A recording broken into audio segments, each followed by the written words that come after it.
ভাই রে ভাই, সোশ্যাল মিডিয়া তো পুরো গরম। মিমি চক্রবর্তী পুরো সোশ্যাল মিডিয়া গরম করে রেখে দিয়েছে একটা বিকিনির শটে।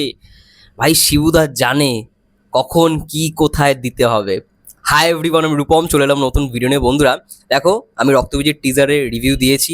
আমার ব্যাপক লেগেছে সত্যি কথা বলতে। এই অ্যানাউন্সমেন্ট টিজারটা খুব ভালো এবং প্রত্যেকটা ফ্রেম এত মানে ফাস্ট কাট হয়েছে, তুমি বুঝতে পারবে যে ভাই সিনেমাটা একটা অন্য লেভেলের খেলা খেলতে চলেছে। আমার ভালো লেগেছে টিজারটা, বাট আমার একটা জিনিসই প্রবলেম, সেটা হচ্ছে এই দৃশ্যটা, মানে মিমি চক্রবর্তীর বিকিনি শটটা। এবার দেখো, এটা আমার খারাপ লাগছে বলে বাকি দর্শকদের যে খারাপ লেগেছে এমন নয়। সোশ্যাল মিডিয়া আমি ম্যাক্সিমাম রিভিউ দেখছি, ম্যাক্সিমাম সবাই এটাকে নিয়েই কথা বলছে যে বাংলায় যদি কেউ থেকে থাকে তাহলে সেটা মিমি চক্রবর্তী। মানে বলিউডে যদি দীপিকা পাদুকোন, কিয়ারা আদবানি যদি সেই লুকে, হট লুকে বিশ্বজয় করতে পারে, তাহলে ভাই আমাদের বাংলার মধ্যে মিমি চক্রবর্তী রয়েছে। আর মিমি চক্রবর্তী রিসেন্টলি দুষ্টু কোকিল, লাগে উড়াদুরা, মানে তুফান সিনেমার যদি গানের কথা বলি বা আরও যেই সমস্ত সিনেমাগুলোর কথা বলি, ভালো প্রশংসা পেয়েছে। এবং মিমি চক্রবর্তীকে কিন্তু এই লুকে, এই ড্রেসে দেখে ভাই সবাই প্রশংসা করছে। আবার অনেকে কিছু নাক ছিটকাচ্ছে আমার মতো। আমার সত্যি কথা বলতে এই লুকটা খুব একটা ভালো লাগেনি। এবং রক্তবীজের মতো সিনেমায় বিকিনি ড্রেস, এটা একটু কোথাও গিয়ে আমার মনে হয় যে মানে নট ম্যাচ। বাট আমার ভালো লাগার ওপর তো ডিপেন্ড করে নেই ভাই, অডিয়েন্সে ভালো লাগছে। এখন অডিয়েন্স ভাই অ্যাডাল্ট ছবি দেখতে বেশি পছন্দ করে, এই সমস্ত দৃশ্য যাতে থাকে বেশি অ্যাট্রাকটিভ হয়। কারণ দেখো, ওয়ার টুর মতো সিনেমায়, পাঠানের মতো সিনেমায় এই জিনিসটাকে বারবার কিন্তু রিপিট করা হয়। মানে পাঠানে যেটা দেখানো হচ্ছে দীপিকার ক্ষেত্রে, সেই জিনিসই কিন্তু রিপিট করা হচ্ছে আবার ওয়ার টুর ক্ষেত্রে। সেই জিনিসই রিপিট করা হয়েছিল কিন্তু ইয়ের ক্ষেত্রে, ফাইটারের ক্ষেত্রে, ঋত্বিক রোশন, দীপিকা পাদুকোন।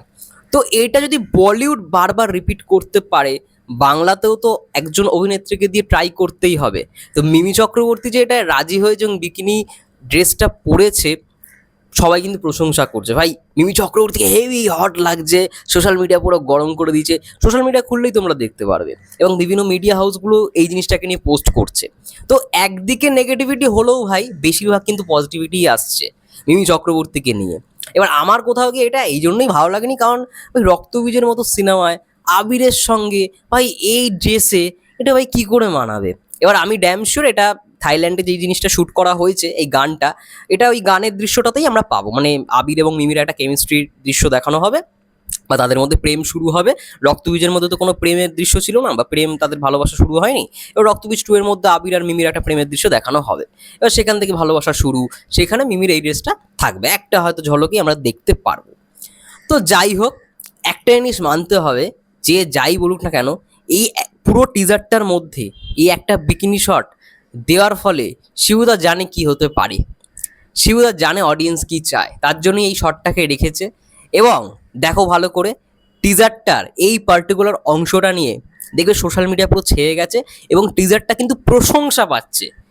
বাকি পুরো এই লুকটা ছাড়া, এই ফ্রেমটা ছাড়া পুরো টিজারটা সোশ্যাল মিডিয়া ভালো করে দেখো।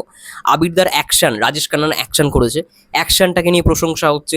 এবং যেহেতু রক্তবীজ 2023 সালে একটা গেম চেঞ্জার সিনেমা ছিল, সেই জায়গায় দাঁড়িয়ে এটা যে ভালো কন্টেন্টের ওপর হতে চলেছে, এটার ওপর মানে অডিয়েন্সের একটা সাহস রয়েছে, অডিয়েন্সের একটা বিশ্বাস রয়েছে। ভাই শিবুদা এটা আনে ভাই, ফাটিয়ে রেখে দেয়। অনেকে বলবে আমার বস ভালো ছবি হয়নি, আমার বস কালেকশন করতে পারেনি।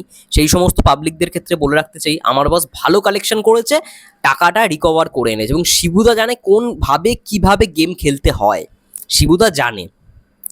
এবার আমি এই টিজারটা রিভিউ করতে বলেছি, এখানে সবাইকে স্পেস দেওয়া হয়েছে। মানে অঙ্কুশদার যদিও বা ডায়লগটা রয়েছে, অঙ্কুশদার মুখটাকে রিভিল আউট করা হয়নি, বাট কৌশানী, নুসরাত, মিমি চক্রবর্তী, আবির, তারপরে অঙ্কুশদা, সবাই একটা সিনেমার মধ্যে রয়েছে। এবার এটা কেন, রক্তবীজ তো এতজন ছিল না, মানে নুসরাত কৌশানীরা তো ছিল না। দেখো, নুসরাত জাহান এখানে আইটেম ডান্স নাম্বার এখানে থাকবে। কৌশানীর ক্যারেক্টারটা জানি না কি হতে চলেছে, সেও হয়তো কোনো একটা গানে, পার্টিকুলার গানের জন্যই থাকবে। বা এইখানে থাইল্যান্ডের যে পোর্শনটা দেখানো হবে, সেই থাইল্যান্ডের পোর্শনে আই থিঙ্ক কৌশানীর কোনো একটা রোল থাকলেও থাকতে পারে। হয়তো এইখানে কোনো একটা পুলিশ অফিসারের ক্যারেক্টারই হয়তো প্লে করবে কৌশানী, মানে আবির চট্টোপাধ্যায়ের সঙ্গে আর কি টাই আপ করে, এরকমও হতে পারে। মানে যাকে বলা হয় হচ্ছে আন্ডার কভার এজেন্ট, তো সেই আন্ডার কভার এজেন্টের চরিত্রে হয়তো কৌশানীকে আমরা দেখতে পেতে চলেছি। এবং কাঞ্চন মল্লিকেরও একটা কিন্তু একটা একদম ছোট্ট, ভালো করে দেখো, মানে টিজারটাকে পজ করে দেখো, দেখবে একটা মানে লাভ দিচ্ছে, অ্যাকশন করছে, এরকম একটা দৃশ্য তোমরা দেখতে পারবে। তো প্রত্যেকে কিন্তু স্পেস দেওয়া হয়েছে, এটা সব থেকে খুব বড় বিষয়। এবং আমি যেটা বললাম টিজার রিভিউর ক্ষেত্রেই বলেছি, এখানে কিন্তু বাংলাদেশের কিন্তু একটা অ্যাঙ্গেল থাকছে।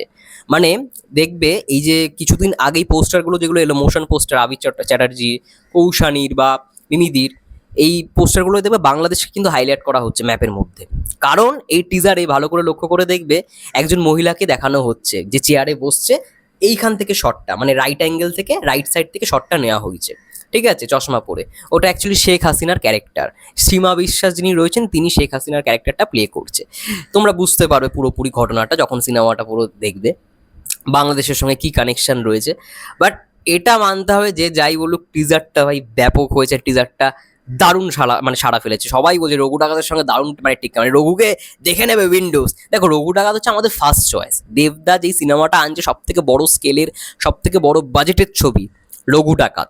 আর এটা কন্টেন্ট ওরিয়েন্টেড একটা ছবি, রক্তবীজ কন্টেন্ট ওরিয়েন্টেড, রক্তবীজ 2ও কিন্তু কন্টেন্ট ওরিয়েন্টেড একটা ড্রামা হতে চলেছে। এবং সেখানে অ্যাকশনটাকেও খুব ভালো রকমভাবে ফোকাস করা হচ্ছে, মেন স্ট্রিম জিনিসটাকেও ভালো রকমভাবে রাখা হচ্ছে, সব দিক থেকে একটা মাস ফিল্ম হতে চলেছে এই সিনেমাটাও। তো টক্কর ভাই দুটো ভালো রকমভাবেই হবে। আর সোশ্যাল মিডিয়াতে এখন পুরোই গরম মিমিদির এই লুকটা, এই বিকিনি লুকে। যাই হোক, আমার ভালো না লাগলেও অনেকের ভালো লাগছে। অডিয়েন্স ভাই মেন কথা বলবে, তো অডিয়েন্সের তো এখানে ভালো লাগছে। অডিয়েন্স ভাই অ্যাডাল্ট ছবি দেখতে বেশি পছন্দ করে।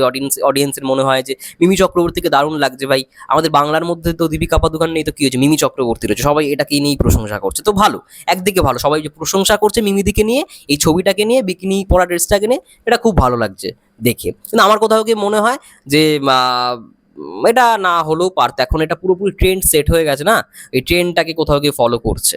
যাই হোক, শিবুদা জানে শিবুদাকে কোনটা ফলো করতে হবে, বা শিবুদা জানে অডিয়েন্স কি চাইছে।